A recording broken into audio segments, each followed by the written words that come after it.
Bienvenue au Femmes Rayonnantes Entrepreneurs Podcast où tu trouves des épisodes de 15 minutes ou moins avec des conseils, des astuces, des réflexions sur la prestation de services en ligne, l'entrepreneuriat digital, le leadership et des actions à mettre en place pour développer ton entreprise digitale. Ici, c'est Work Hard, Play Hard. On bosse dur et on s'amuse, on se détend aussi. Je suis Leslie, associée dans la gestion des risques financiers et j'aide les femmes en corporate à lancer et développer leur entreprise de services digital en 2 heures par jour. C'est probablement la phrase la plus entendue chez les entrepreneurs.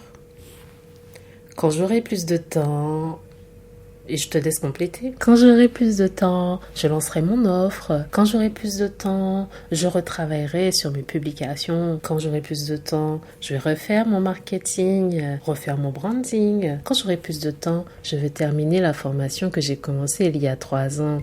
Ça te rappelle quelqu'un? Honnêtement, même moi, je me reconnais. Il y a des formations que j'ai pas terminées et qui sont encore en attente. Donc bon, c'est un rappel pour toi, ça l'est aussi pour moi. Soyons honnêtes, ce moment n'arrive jamais parce que la vie ne se vide pas subitement, ton emploi du temps ne devient pas vide du jour au lendemain, tu n'as pas soudainement du temps libre. En réalité, il faut le créer. Pouvoir se libérer du temps pour pouvoir réaliser les choses qui semblent importantes pour soi. Il y a toujours un projet au travail, la fatigue qui se cumule, un imprévu à gérer, des événements auxquels on veut aller, une lessive à faire, ou j'en passe, des dossiers urgents, des changements de programme, des voyages à faire. Et le plus tard n'arrive pas. Le plus tard, il n'existe pas. On le sait bien que le moment parfait n'existe pas. Les conditions parfaites n'existent pas. Une situation parfaite n'existe pas. Et on ne peut même pas prévoir à l'avance ce qui nous attend demain. Alors comment pouvons-nous être sûrs que ce moment parfait va arriver? Tu vois, c'est là qu'il est le non-sens en fait. C'est la voie royale pour la procrastination. Et non, vu que l'on veut passer à l'action, il va falloir se dépasser, ne pas attendre la perfection et simplement se lancer dès à présent. Le temps libre ne se trouve pas et se construit. Et oui, et attendre d'avoir plus de temps, c'est un peu une manière élégante, raffinée, de rester dans la préparation, de rester dans la réflexion, de rester dans l'inaction, dans son mental, dans l'idée de, mais pas vraiment dans l'action, dans le concret, dans la réalisation, dans le pratico-pratique. Et le temps n'est pas une ressource illimitée. Ce qui fait la différence n'est pas tant le temps que l'on a à disposition, mais plutôt ce que l'on en fait. La qualité des actions que l'on va mettre dans le temps que l'on a à disposition. C'est vraiment ça qui fait toute la différence. Et depuis que j'ai lancé mon side business, je peux te dire que je le ressens. Ceux qui progressent ne sont pas en train de progresser parce qu'ils ont plus de temps. À moins que ce soit des entrepreneurs à temps plein qui ne font que ça, qui ont un seul business, c'est vrai que c'est différent. Mais quand bien même tu as un business, 2 ou 3 ou d'autres activités et que tu souhaites avancer, tu peux pas juste compter sur le fait d'avoir plus de temps ou juste te cacher derrière le fait que tu manques de temps pour réaliser certaines choses. Concrètement, c'est trop facile. Ça voudrait dire que tu as l'excuse toute faite pour pas commencer, pour pas avancer, pour rien accomplir. Et ce serait vraiment dommage. Si tu regardes les personnes qui se sont lancées comme toi en side business et qui avancent, il y a des entrepreneurs qui partagent leur expérience. Et moi, une des choses qui m'a marquée à travers les interviews que j'ai regardées, les livres que j'ai lus, les partages d'expériences comme ça qui m'intéressent, c'est que certains profitent de certains temps morts, le temps de transport, une pause entre 2 réunions, la pause déj, bref, il cherche le temps à disposition là où il est pour pouvoir l'utiliser à bon escient.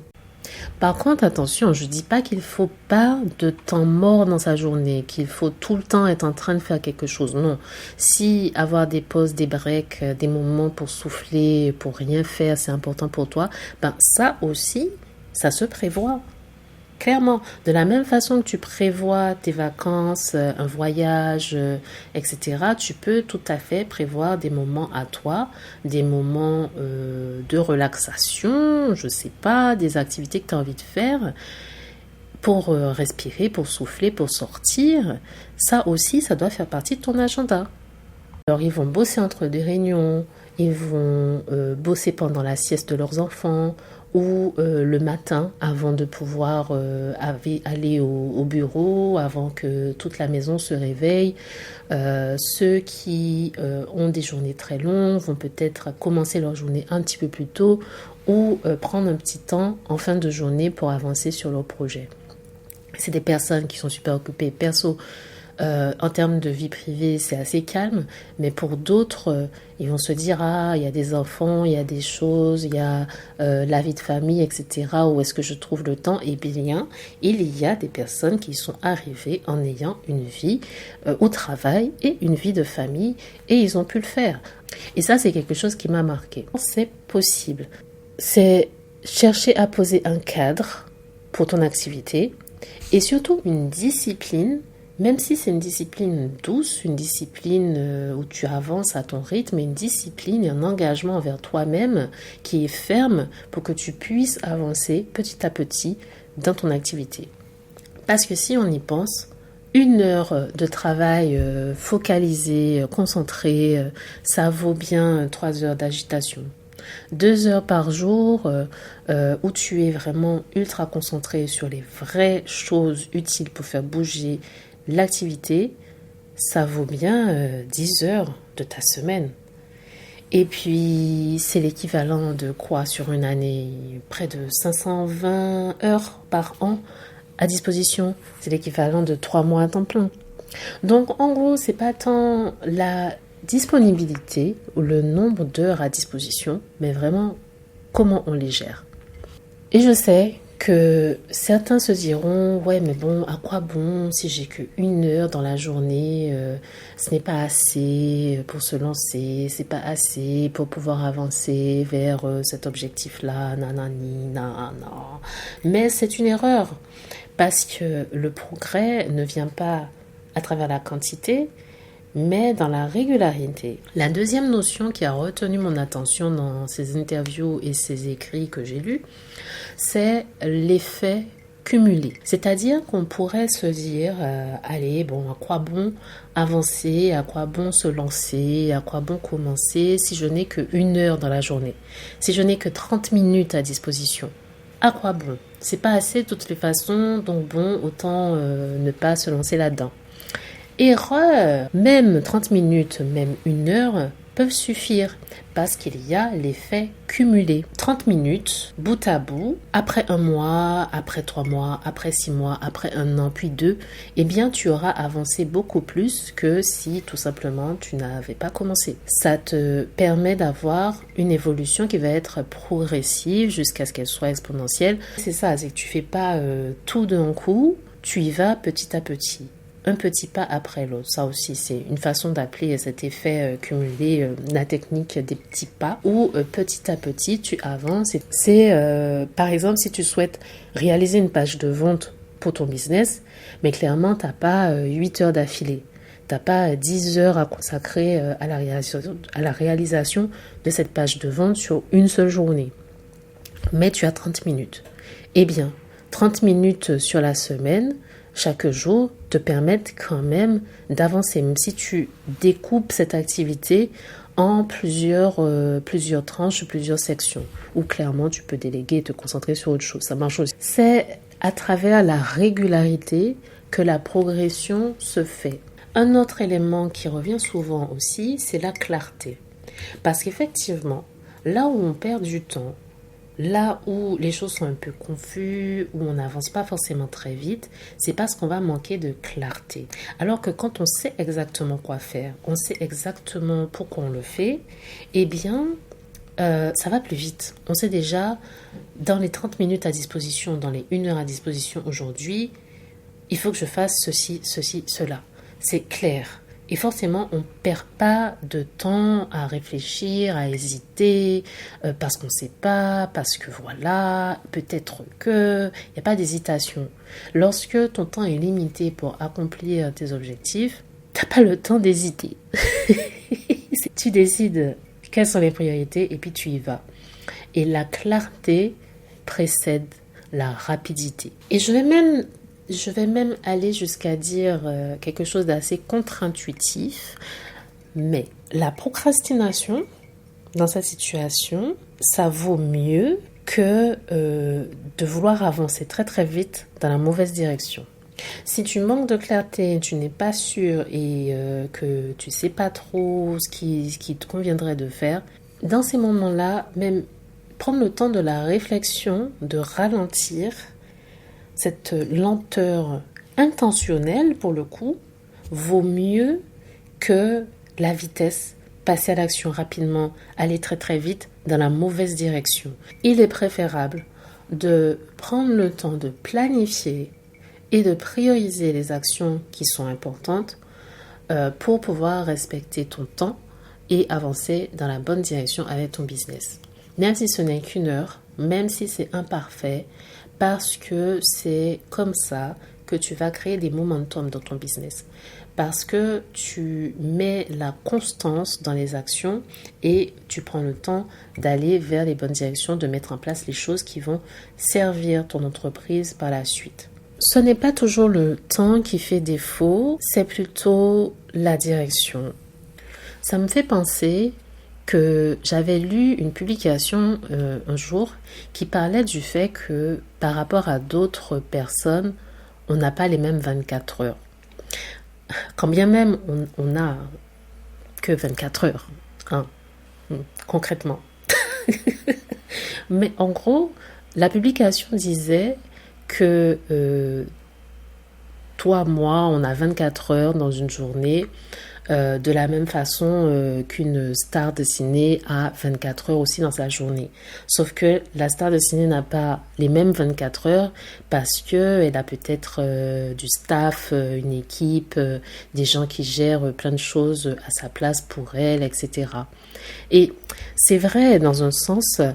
Mais dans l'autre, ça justifie pas le fait de ne pas utiliser ces 24 heures à disposition à bon escient. La réalité, c'est que cette personne qui aujourd'hui peut être staffée avec beaucoup de personnes qui gèrent ses inconvénients, etc. à sa place, au départ, c'était pas forcément comme ça. Et pour arriver à ce stade-là, il y a eu un cheminement, il y a eu des avancées petit à petit pour arriver à ça. L'erreur, c'est de vouloir comparer tes 24 heures actuelles avec les 24 heures de cette personne qui a déjà parcouru je ne sais quel chemin, tu vois. C'est comme vouloir comparer ton moment A, B ou C avec le moment X, Y, Z d'une autre personne. Voilà. Chaque jour son temps, petit à petit. Hein. On y va, mais tranquille. Hein. Ton business ne demande pas 10 heures par jour. Il va demander quelques créneaux clairement définis dans la semaine. Des créneaux non négociables, des moments que tu protèges pour ton business. C'est ça, le plus important. Des moments où tu décides que ton business, tes projets, tes objectifs passent en premier, juste pour 1 heure. C'est pas si compliqué à réaliser. Par contre, lorsque tu as décidé de dédier 30 minutes, 1 heure, 2 heures à ton activité, à ce qui est important pour toi, pour le futur, que tu veux développer ton side business, eh bien ce moment défini, il convient de l'honorer et convient de lui donner la priorité et l'importance nécessaires afin que tu puisses avancer dans la direction qui t'inspire. Si tu définis ça comme étant ton rituel, ton rendez-vous avec toi-même pour avancer sur ce qui compte pour toi, eh bien, chaque fois que tu agis, ne serait-ce qu'un petit peu, tu transformes déjà ton temps, tu transformes déjà la façon dont tu gères ton temps, tes priorités, ta discipline, ton leadership, tu te donnes les clés de pouvoir avancer vers la direction qui t'inspire. Et c'est ça le plus important. L'action va créer le temps dont tu as besoin. Le fait que tu agisses va débloquer les situations qui conviennent pour ton entreprise. C'est le fait de passer à l'action, d'être en mouvement, qui va aussi amener la clarté dont tu as besoin, plus de confiance en toi dans les actions que tu réalises, parce que ce n'est pas dans l'inaction que la confiance se crée, mais c'est dans les actions que tu mènes qui te permettent d'avoir des résultats, qui te permettent de savoir quoi ajuster, quoi revoir, sur quoi retravailler. Et c'est comme ça que ta confiance se développe, c'est comme ça que le mouvement se crée, c'est comme ça que les momentum arrivent également. Plus tard, ne construis rien du tout. Par contre, maintenant, tout se construit. Chaque minute que tu investis dans ton business, chaque action que tu réalises, le temps de réflexion que tu prends aussi, le temps de planification que tu prends pour ton activité, tout ça, ce sont des graines semées pour le futur de ton side business. Et plus tu avances, plus tu gagnes en clarté. Plus tu gagnes en clarté et plus tu gagnes en efficacité. C'est un cercle vertueux, mais il ne démarre que si tu commences. Il faut bien commencer quelque part, n'est-ce pas? Alors, retiens bien ceci, tu n'auras pas plus de temps juste comme ça, en faisant rien, en attendant que ça vienne. C'est tes actions qui vont créer le temps dont tu as besoin. C'est à toi d'être intentionnel avec le temps que tu as à disposition. Et ne te laisse pas décourager si le temps à disposition aujourd'hui te semble être peu. Même avec peu de temps, tu peux accomplir de grandes choses. L'important, c'est de commencer. Même en commençant petit, avec l'effet cumulé, tu peux avancer vers de grandes choses. Si je m'étais arrêtée à ça, je n'aurais jamais rien fait. Je n'aurais jamais commencé. Là, tu me vois aujourd'hui, j'ai une activité à temps plein à côté. Et je suis quelqu'un qui aime bien vivre, qui aime bien avoir du temps pour moi, qui aime bien aussi ne rien faire honnêtement de temps en temps. Donc, c'est possible. Donc, ne te laisse pas décourager avant même d'avoir essayé. Ce serait vraiment dommage. Alors, cette semaine, nouvelle semaine, nouveaux objectifs. Commence petit avec ce que tu as. Et pour aller plus loin, je t'invite à t'inscrire pour recevoir la note Business et Dev chaque mercredi. C'est ta dose d'inspiration pour développer ton activité, des conseils concrets, des perspectives à explorer, des outils pensés pour toi et livrés dans ta boîte mail tous les mercredis. On passe à l'action parce qu'il est temps de rayonner. Il est temps de rayonner en ligne. Merci d'être passé, d'avoir écouté et si tu souhaites aller plus loin, tu peux visiter le site internet www.femmerayonnantes.fr.